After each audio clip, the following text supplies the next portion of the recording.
Hello and a very good morning to all of you and welcome to Daily Current Affairs, which I take every morning at 9 a.m. on Grade Up IAS YouTube channel. I welcome you all to Grade Up, India's largest online learning platform, and this is Daily Current Affairs. Before I start today's Daily Current Affairs, I have an important announcement for you guys. Grade Up is celebrating a 5-year anniversary of Grade Up platform. So on this occasion, we are having a sale for our Grade Up Super subscription, in which the 24-month subscription will cost you 80,000 rupees rather than 30,000 rupees. The 12-month subscription will cost you 15,120 rupees rather than 21,600 rupees. And 6-month subscription will cost you 12,000 rupees rather than 15,000 rupees. And this subscription will provide you unlimited access to IAS and EPFO courses plus the mock tests. So I will urge you guys to buy now. With this announcement, let's start today's Daily Current Affairs. The first topic for today is the Poshan Abhiyan. Why is this in news right now? The National Nutrition Mission, or the Poshan Abhiyan, that is the world's largest nutrition program for children and mothers, must be stepped up to meet the targets set by the central government on reducing stunting in children, wasting in children, and anemia in women by 2022. And this warning has been given by the Niti Aayog. Okay, now moving on. According to this report by Niti Aayog, there is a need to speed up the action on multiple fronts now. There is a need to quickly graduate to Poshan Plus strategy, which is a part from continued strengthening of 4 pillars of this Abhiyan, which also requires a renewed focus on social determinants in addition to addressing governance challenges of National Health Mission and ICDS delivery mechanisms. Other related information about Poshan Abhiyan is, it is also known as the National Nutrition Mission, which was launched in the year 2018, and the implementation agencies are Ministry of Women and Child Development, and along with this ministry, Niti Aayog is also playing a pivotal role in this mission. National Council of India's Nutritional Challenge, which has been set up under the Poshan Abhiyan, is responsible for Poshan Abhiyan, and the council is also called the National Council on Nutrition, or NCN. The aim of this program is to achieve improvement in nutritional status of children between the ages of 0 to 6 years and pregnant mothers and lactating mothers in a time-bound manner, in a timely manner, to ensure attainment of malnutrition-free India by 2022, because India has been ranked very badly in the hunger index, which is globally tracks malnutrition across the world. Now, what are the specific targets under the National Nutrition Mission or the Poshan Abhiyan? The aim is to reduce stunting by 2% annually. It aims to reduce undernutrition by 2% annually. It aims to reduce anemia by 3% annually. It wants to reduce low birth weight by 2% annually. The target of the mission is to bring down stunting among children in the age group of 0 to 6 years from 38.4% under the National Family Health Survey 4, which was conducted, to 25% by 2022. Okay, now moving on. What are the information which we need to learn about National Council on India's Nutritional Challenge? It was set up under the Poshan Abhiyan. The council is also known as I've already told you, National Council on Nutrition. The Vice Chairman of Niti Aayog heads this council. It provides policy direction to address nutritional challenge in the country and reviews the program every few months, so that we can know that it is being implemented on the right track. It is a national level coordination and convergence body on nutrition. This topic belongs to GS paper 2 governance, and GS paper 2 health issue. The source is the Hindu newspaper. The next topic for today, Reinvest 2020. Prime Minister will be inaugurating a virtual third global renewable energy investment and expo called Reinvest 2020 on 26th November 2020.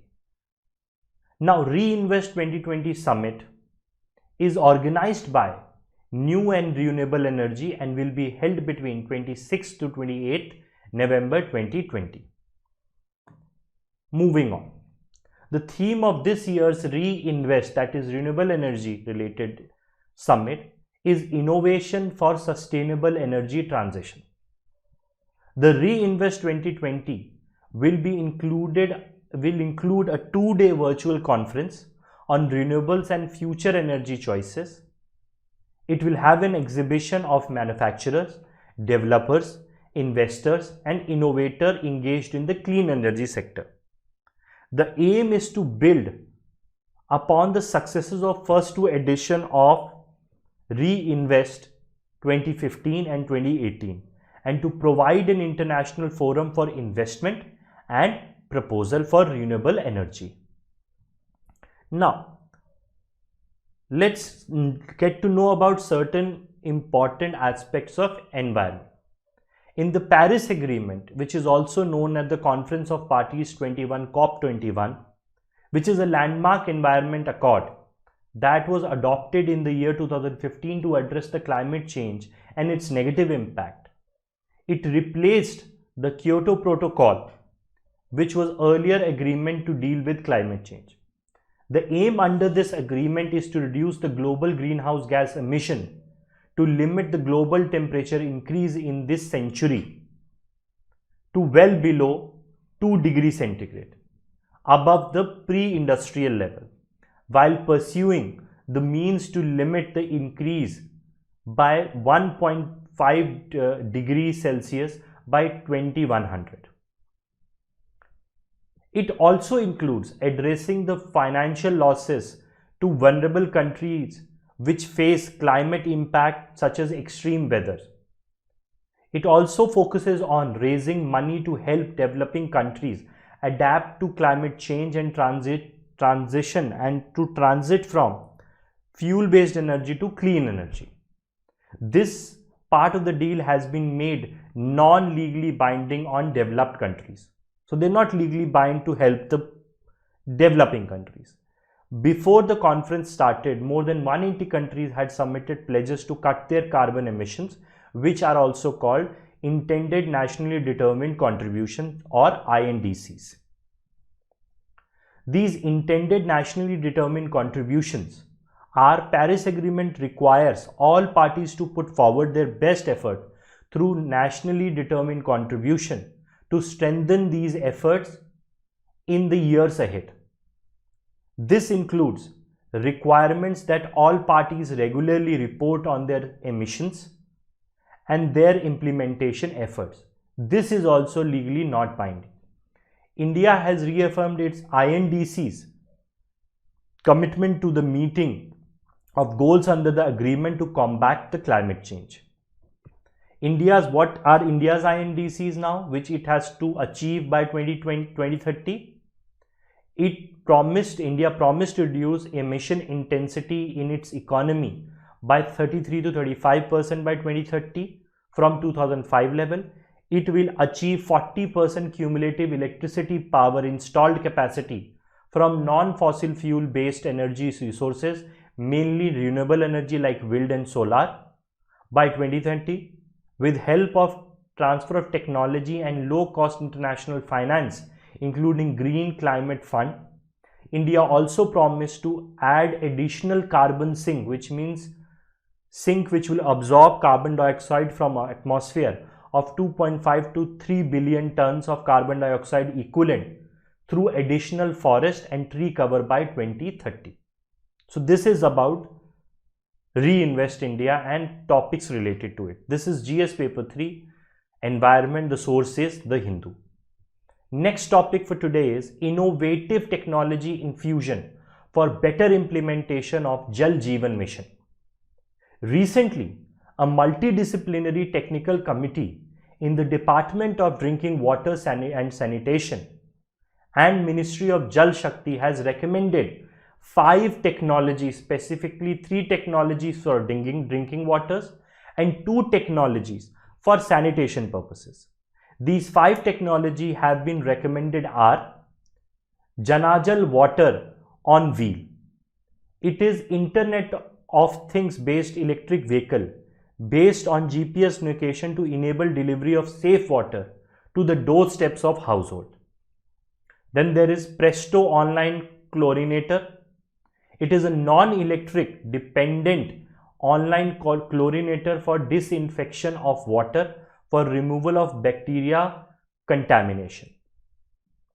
Third technology is Grundfos AQ Pure. It is a solar energy based water treatment plant based on ultrafiltration.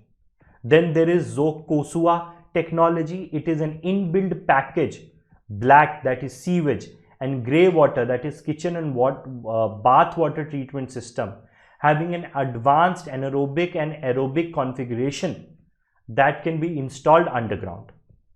Then there is FB Tech.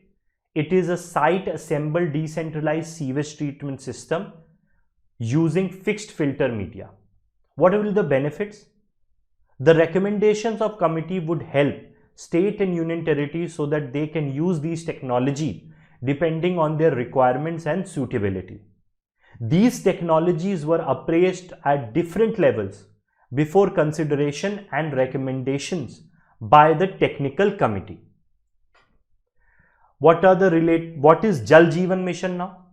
The Jal Jeevan Mission has been formed after reconstructed and subsuming the ongoing rural drinking water program, which was to provide functional household tap connections to every rural household, Har Ghar Nal Se Jal, by 2024. Now, what is the objective? It will provide piped water supply, Har Ghar Jal, to all rural and urban households by 2024. It envisages supply of 55 liters of water per person per day to every rural household through functional household tap connection by 2024. The Jal Jeevan Mission was being allocated rupees 3.6 lakh crore in the budget of 2020. What are the focus areas? The mission focuses on integrated demand and supply management of water at local level. It focuses on creation of local infrastructure for source sustainability measures such as mandatory elements like rainwater harvesting, groundwater recharge, management of household water, wastewater for reuse, and this would be undertaken in convergence with the other government programs and schemes. The Jal Jeevan Mission is set to be based on various water conservation efforts like point recharge, desiltation of minor irrigation tanks, use of grey water for agriculture, and sources of sustainability. The mission is based on community approach to water and includes extensive information, education, and communication as a critical component of this mission. The 73rd Amendment Act, which deals with Panchayati Raj institutions to the Constitution of India, has placed the subject of drinking water in the 11th schedule. So it is with the local bodies. What will be the funding pattern? Central government will pay 90% of the funding and 10% will come from state. For Himalayan and Northeastern state, 50-50 funding will be there, and for other state and union territories, 100% funding will be provided by the central government. The Jal Jeevan Mission will converge with other central and state government schemes to achieve its objective of sustainable water supply management across the country. What is the institutional arrangement? The National Jal Jeevan Mission will be at the central level. Then there will be a state water and sanitation mission at state level.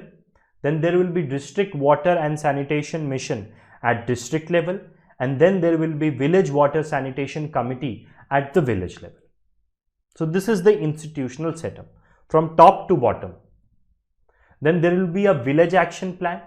Every village will prepare a village action plan which will have three components: water source and its maintenance, water supply, and grey water. Grey water is domestic wastewater which will be managed. What is the need for this mission, you may ask? India has occupies 16% of the world population, but it only has 4% of the world freshwater resources.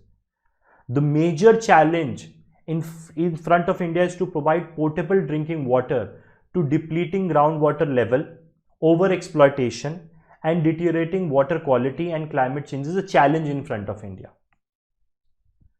So it is urgent requirement is of water conservation in the country because of decreasing amount of groundwater level.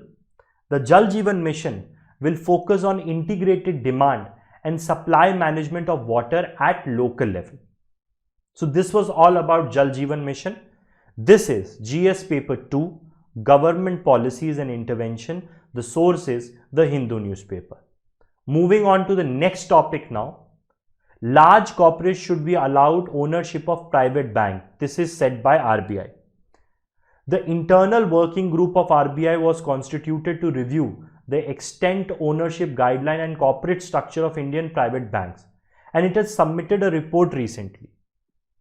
The recommendation of this RBI internal working group has been that large corporate and industrial houses should be allowed as promoters of private bank and has raised a lot of concern. The banking system in any country is a critical part of any country's economic growth, and it is of critical importance for sustaining economic growth also. India's banking system has changed a lot since independence, when the banks were owned by private sector, resulting in large concentration of resources in hand of few business families.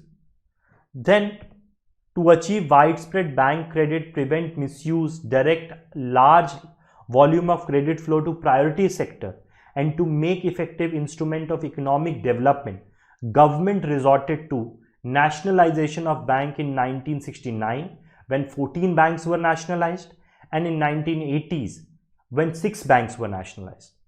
But with economic liberalization in the early 1990s, the economic credit needs to grow and private banks re-entered the picture. So what has this internal working group said?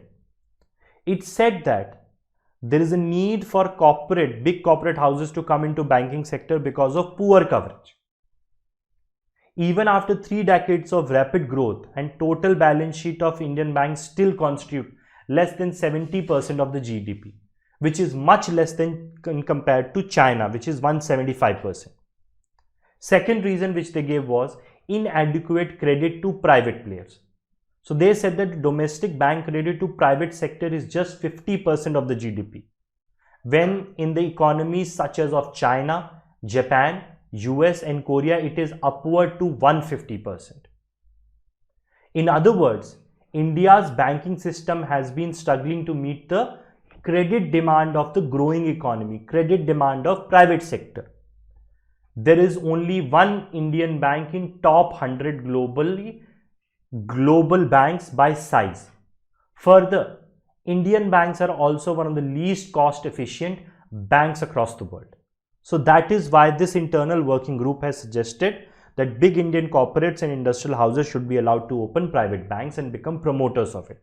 This is GS paper 3, Economics. The source is Indian Express.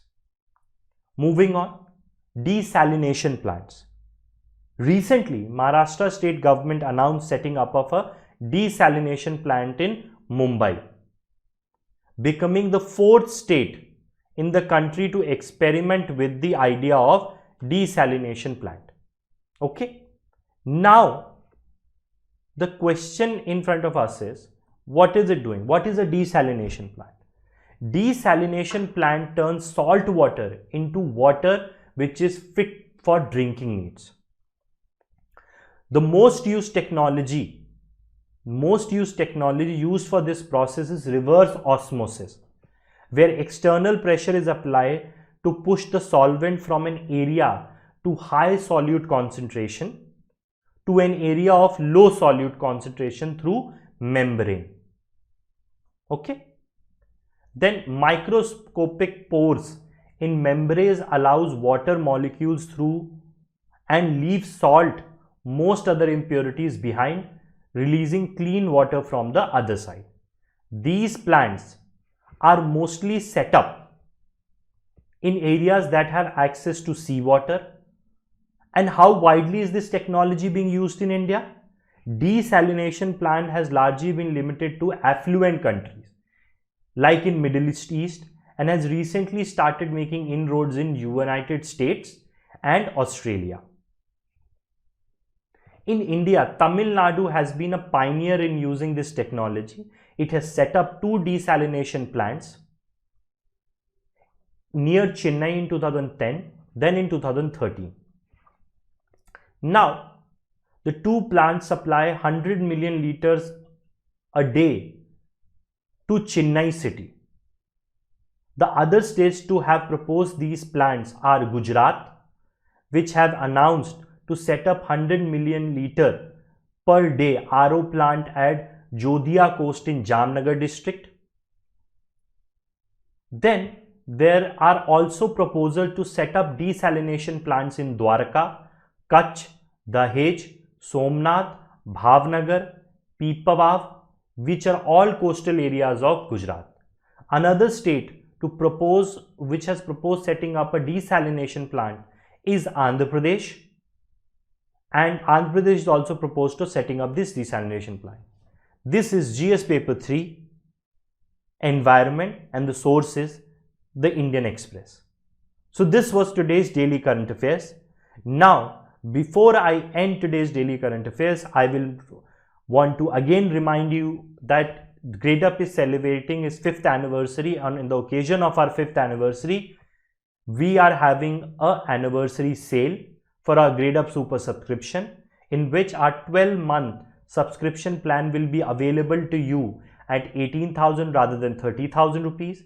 12-month subscription will be for 15,120 rupees rather than 21,600 rupees, and the 6-month subscription plan will be for 12,000 rupees rather than 15,000 rupees.